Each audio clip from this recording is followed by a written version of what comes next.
اللہ اور اس کے رسول ان پر ظلم کرے گا۔ اس کے بعد فرما رہے اصل بات یہ ہے کہ ظالم تو یہ خود ہے۔ عزیز ساتھیو، یہ ایک آیت کے ٹکڑے پہ غور کرنے کی ضرورت ہے۔ اگر میں اسلام قبول نہیں کرتا ہوں، اپنی منمانی گزارتا ہوں، منمانی زندگی گزارتا ہوں، تو میں اپنے اوپر ظلم کر رہا ہوں۔ اب آپ بولیں گے کیسا کر؟ مثال کے طور پہ اب یہ میرے جسم ہے، جسم کو میں اپنے ہاتھ کی انگلیاں کاٹ لے رہا ہوں یا پھر جسم پہ بلیڈ مار لے رہا ہوں، تو یہ ظلم ہے نہیں ہے، جسم کو تکلیف دے رہا ہوں۔ اسی طریقے سے سمجھو موبائل فون رکھا ہوا ہے، موبائل کو زور سے پٹک دے رہا ہوں زمین پر، اس کا غلط استعمال کر رہا ہوں، موڑ دے رہا ہوں، توڑ دے رہا ہوں، تو موبائل پہ ظلم ہے نہیں ہے؟ یعنی جس طریقے سے پیدا اس کو کیا گیا اس طریقے سے اگر میں استعمال کر رہا ہوں، اس پروسیسنگ سے استعمال کر رہا ہوں، تو وہ ظلم نہیں ہے۔ تو اللہ ہم کو کس طریقے سے پیدا کرے؟ دین فطرت پر پیدا کرے۔ اچھائی ہر انسان کے دل و دماغ میں۔ آپ ہٹلر سے بھی پوچھیں گے تو انہیں بھی کچھ نہ کچھ نصیحت کرتا انہیں کہ بھائی یہ اچھا ہے یہ برا ہے بولتا۔ چنگیز خان کو بھی معلوم تھا، وقت فرعون کو بھی معلوم تھا کہ یہ اچھائی اور برائی ہے، لیکن جان بوجھ کے اپنی نفس کی تسکین کے لیے آپ اگر شرابی کو پوچھیں کہ شراب پینا کیسا ہے تو وہ تو اچھا نہیں بولتا، انہیں ناک بند کر کے پیتا شراب، بڑی تکلیف سے منہ ٹیڑھا کر کے۔ دیکھو آپ، ارے بھائی یہ بری عادت لگ گئی بولتا، لیکن بری چیزیں سے بولتا، انہیں اپنے اولاد کو نہیں چاہتا کہ پینا۔ اگر ایک شرابی کی بیوی اگر بولی میرے کو بھی دو بھائی، تم 20 سال سے پی رہے، میں تمہارا جھیلتے جا رہے ہوں سامان نہیں، میرے کو دو، ارے نہیں پینا بولتا، ارے کیوں نہیں پینا؟ معلوم ہے برا ہے بول کے۔ سمجھ رہے بات میری؟ تو برائی کو کبھی بھی کوئی بھی انسان اچھا ہے بول کے نہیں بولا۔ زنا ہو جاؤ، چوری ہو جاؤ، چوری کیسا کام ہے بولے تو نہیں بھائی چوری نہیں کرنا چاہیے بولتا، دھوکہ نہیں کرنا چاہیے، قتل نہیں کرنا چاہیے۔ ارے جب نہیں کرنا چاہیے کون بول رہا؟ کون سی آواز بول رہی؟ دل کی آواز بول رہی ہے، وہ جو اللہ تعالیٰ زمین جو لگا ہے اس کی آواز، پھر بھی انہیں اپنے آپ پر ظلم کرتا۔ تو اللہ تعالیٰ یہاں کیا فرما رہے؟ اصل بات تو یہ ہے کہ ظالم تو یہ خود ہے۔ کیوں ہے؟ اللہ کے رسول کا فیصلہ نہیں مان رہے، اسلام پہ عمل نہیں کر رہے۔ تو یہ جو اللہ زندگی کا اصول سکون، امن، چین جو رکھا، کس میں رکھا اللہ تعالیٰ؟ اسلام میں رکھا۔ اس کے خلاف آپ جاؤ پریشان ہوتے۔ آج مسلمان پریشان کیوں ہیں؟ مسلمان اس لیے پریشان ہے، مسلمان پہ اس لیے رحمتیں نازل نہیں ہو رہی، برکتیں نازل نہیں ہو رہی کہ اللہ کے قانون کو توڑ رہے۔ اس وجہ سے جو ہے ہمارے اندر بے چینی کی کیفیت ہے۔ اب دیکھیے مومنوں کی آیتیں آ رہی ہیں۔ اللہ فرما رہے ہیں ایمان لانے والوں کا کام تو یہ ہے کہ جب وہ اللہ اور اس کے رسول کی طرف بلایا جائے تاکہ رسول ان کے مقدمے کا فیصلہ کرے تو وہ کہیں کہ ہم نے سنا اور اطاعت کی، ایسے ہی لوگ فلاح پانے والے ہیں۔ یہ ہمارے لیے ایک بہترین نصیحت ہے۔ اللہ فرما رہے ہیں کہ جب مومنوں کا حال یہ ہوتا ہے، مسلمانوں کا حال یہ ہوتا ہے کہ جب ان کو اللہ کے رسول کے فیصلے کی طرف، قرآن کی طرف بلایا جاتا تو ہو سکتا ہے ان کو تھوڑی تکلیف بھی ہوتی ہوگی، ہوتا نا بھائی۔ مثال کے طور پہ نماز کو لے لیجیے، صبح فجر میں سردی میں اٹھ کے نماز پڑھنا ذرا مشکل محسوس ہوتا ہے کہ نہیں؟ مالدار اگر ہے تو صدقہ خیرات زکوٰۃ دینا مشکل ہوتا، اللہ کی راہ میں جہاد کرنا مشکل محسوس ہوتا، تھوڑا کترا جانا آسان ہے۔ لیکن اللہ فرما رہے ہیں کہ مومن ایسا ہوتا ہے کہ جب بلائے، چاہے وہ مقدمہ یعنی کوئی فیصلے کا ہے، اس کے خلاف بھی ہو تو انہیں فوری بولتا کہ اللہ رسول کی فوری اطاعت کرتا، اور جو ہے سمینا و اطعنا کا کیفیت ہوتی ہے، سنا اور میں مان لیا۔ تو یہ عمل کرنے والے، چاہے آپ ہوں، چاہے میں ہوں، چاہے کوئی بھی امت مسلمہ کا فرد ہو، اللہ کے رسول کے زمانے کے لوگ بھی ہوں، اگر یہ عمل کرے تو اللہ فرما رہے ایسے ہی لوگ فلاح پانے والے ہیں۔ یہ فلاح بہت بڑی بات ہے۔ فلاح کے معنی بڑے ہیں، یعنی فلاح یعنی ایسی کامیابی کہ اس کے بعد ناکامی ہے اس نے۔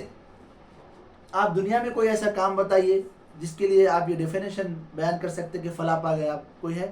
مثال کے طور پہ ایک انٹر میں بچہ ہے، انٹر پاس ہو گیا فرسٹ نمبر سے، ارے فلاح پا گیا بول سکتے آپ؟ ڈگری ہے بیچ میں اور ڈگری پاس ہونا پڑتا، ارے فلاح پا گیا نہیں ہو سکتا۔ اس کے بعد پھر پی جی ہے، اس کے بعد پھر جاب ہے، زندگی میں لگے ہوئے چیزیں، کامیاب ہوا بول کے نہیں، وقتیہ طور پہ کامیابی ہے، لیکن اللہ فرما رہے ہیں کہ اطاعت اگر کریں تو فلاح پائیں گے۔ یعنی ایسی کامیابی کہ اس کے بعد جب سانس اکھڑتی خبر سے لے کے جنت میں گئے تک جتنے بھی مراحل ہیں وہاں پہ فرشتے صرف سلام کرتے رہیں گے، دعائیں دیتے رہیں گے، مغفرت کی دعا دیتے رہیں گے اور خوش آمدید کرتے رہیں گے۔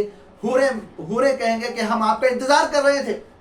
یہ جو فلاح ہے وہ فلاح کے لیے ہم آپ کو کوشش کرنا چاہیے۔ وقتیہ طور پہ 2 سال کی فلاح، سیڑھی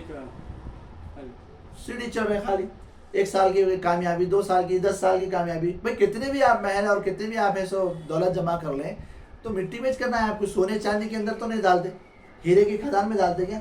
نہیں ڈالتے, مٹی میں ڈالتے. بادشاہ کو نہیں دیکھتے کہ یہ ہم دیکھتے ہیں یوٹیوب پہ آتا ہے بڑے بڑے بادشاہ ہیرے جواہرات کے محل ہیں, یہاں تک سیڑھی کے اندر بھی ہیرے ہیں تراشے ہوئے, اور انتقال ہوا تو وہی 2 گز کی زمین کے اندر مٹی میں کچھ بھی نہیں, انگوٹھیاں بھی اتار لیے, سونے کا دانت بھی نکال لیے, چین بھی نکال لی, سب اس کو وہی ہے. سو بچہ پیدا ہوئے جیسا پیدا جیسے ولنگر کر کے اس کو سفید کپڑے میں ڈال دی. یہ حال میرا اور آپ کا ہونا ہے. تو اللہ فرما رہے ہیں کہ جو بھی اللہ کے قانون کو سمینا و اطعنا ہم سنے اور عمل کرتے, تو اللہ فرما رہے ایسے لوگ فلاح پانے والے, ایسی کامیابی کہ اس کے بعد ناکامی ہونے والی نہیں ہے, نا امید ہونے والے نہیں ہے. ان کی جنت نہیں چھینے جائے گی, ان کو ایسا جنت دے دیا جائے گا کہ ان کی پراپرٹی میں کوئی مداخلت نہیں کر سکتے. آج گھر بنے تو کوئی بھی آ کے کچھ بھی کر سکتا, چھین سکتا, حکومت چھین سکتی ہے آپ کی, لیکن وہاں ایسا ہوگا اللہ جب جنت اپنے لیے کر دیں گا تو وہ جنت سے آپ کو نہیں نکالا جائے گا, وہ ہمیشہ کی کامیابی ہوگی. اللہ فرما رہے اور کامیاب وہی ہیں, یعنی فلاح پانے والے وہی ہیں اور کامیاب وہی ہیں جو اللہ اور رسول کی فرما برداری کریں اور اللہ سے ڈریں اور اس کی نافرمانی سے بچیں. کامیاب کون ہے؟ ڈیفینیشن کیا ہے کامیابی کا؟ وہ لوگ ہیں کہ اللہ اور اللہ رسول کی نافرمانی سے بچیں اور بچتے ہوئے ڈرتے ہوئے نافرمانی سے بچیں. یعنی ڈرتے ہوئے بھائی یہ کام کر دوں گا میں, آنکھوں کا زنا ہے برے چیز کو دیکھنا, گندی چیزیں سننا کانوں کا زنا ہے, برے چیز پکڑنا ہاتھوں کا زنا ہے, برائی کی طرف جانا پیروں کا زنا ہے, گندی باتیں بولنا یہ اللہ تعالیٰ پکڑتا ہے, زبان کی پاکی اللہ تعالیٰ حکم دیا ہے. یہ جو ایک جو پوائنٹس ہے, ایک زندگی کا عمل ہے, اس کے بارے میں اگر ہم ڈریں تو اللہ فرمانے ہیں کہ یہ لوگ ہمیشہ کی جنت میں رہنے والے ہیں, یہ فلاح پانے والے ہیں. تو اس کے اندر ہم کو کچھ پوائنٹس اس کے اندر یہ معلوم ہے کہ اللہ کے قانون کے مقابلے میں اپنی منمانی نہیں کرنا چاہیے. اللہ کا جو بھی فیصلہ آ گیا, جو بھی اللہ تعالیٰ کے سامنے, جیسا ہمارے مسئلے اگر آگے خاندانی مسئلے ہے یا عدالتی مسئلے ہے یا محلے کے ہیں, تو ہم قرآن اور حدیث میں تلاش کرنا چاہیے اور صحابہ کی زندگی میں تلاش کرنا چاہیے. ہم جو ہے طاغوت کی طرف نہیں جانا چاہیے. طاغوت یعنی اسلام کے خلاف اگر کوئی بھی ہمارا فیصلہ کر رہا تو ہم اس کی طرف نہیں جانا چاہیے, کیونکہ اگر ہم گئے تو گویا کفر کرے جیسی بات ہے اور اللہ تعالیٰ ناراض ہو کے دوزخ میں ڈالے گا.